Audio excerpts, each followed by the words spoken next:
Nobody can ever imagine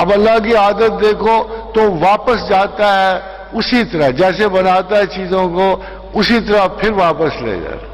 عادت شریفہ ہوئی، ایک دھماکہ ہوا، ایک کاسمک دھماکہ ہوا، بادل پیدا ہوئے، بہت کانا فی امائن، میں نے آپ کو پہلے جو آپ کو حدیث سنائی تھی، وہ ان بادلوں میں ورک کر رہا تھا، پھر وہ سالیڈیفائی ہوئے، پھر یونیورس بنی. اب جب واپس جائے گی تو اسی طریقے سے جائے گی.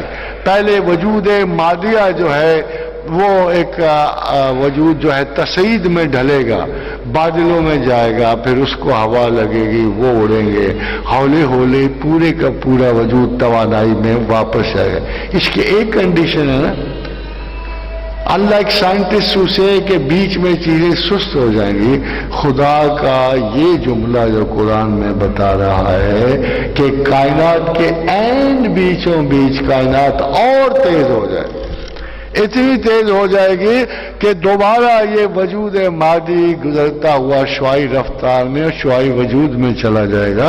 اور اللہ ٹھیک کہتا ہے کہ میں پھر ان کو اپنے ہاتھوں میں سمیٹ لوں گا. ہاتھوں کے بڑے چھوٹے ہونے کا ذکر نہیں. God is not about the size, God is what God does. Allah اپنی قوت اور طاقت سے اور اپنے ان مقامات سے، آپ نے دیکھا کبھی حدیث کہہ رہی ہے وہ بادلوں میں تھا، کبھی وہ کہہ رہے ہیں کہ وہ آسمانوں میں بلند ہوا، خود ہی بنا کے بلند ہوا. تو خدا سائز سے نہیں پہچانا جاتا. ہاں البتہ ایک اڑن تشتری آ کھڑی ہو تو ہم کتنے بھی اچھے مسلمان ہو، آواز آئے نا میں خدا ہوں، مانتے ہو کہ نہیں؟ ہم تو کہیں گے نہیں مانتے، ہم تو اللہ کو مانتے ہیں. تو کہو اللہ سے اللہ کون؟ میں ہی ہوں سارا. مانتے ہو کہ نہیں؟ تو کہہ رہے تو کس طرح کا اللہ ہے یار، ہم نہیں مانتے.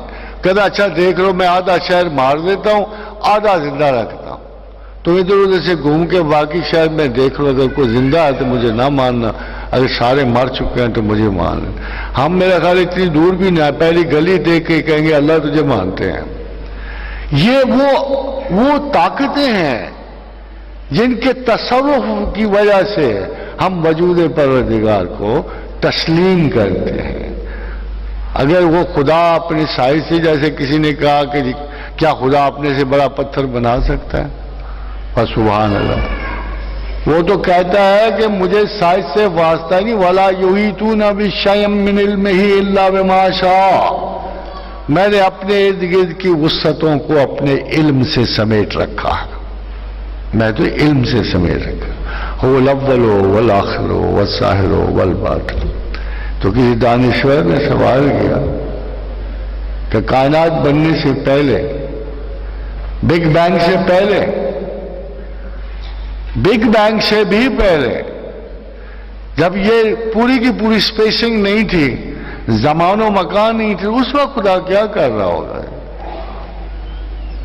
مگر یہ سوال اس لیے پیدا ہو کہ ہمیں خیال ہوا کہ اس سے پہلے خدا صاحب بیکار تھے، یا استراحت فرما رہے تھے، یا ریسٹ کر رہے تھے. ایسے نہیں تھا. یہ تسلسل کائنات اسی طرح جاری و ساری ہے. اس کی بہت ساری وضاحتیں کہ خدا کیا ہو سکتا ہے، مگر خدا ہمیشہ اپنی عادات سے پہچانا جائے گا.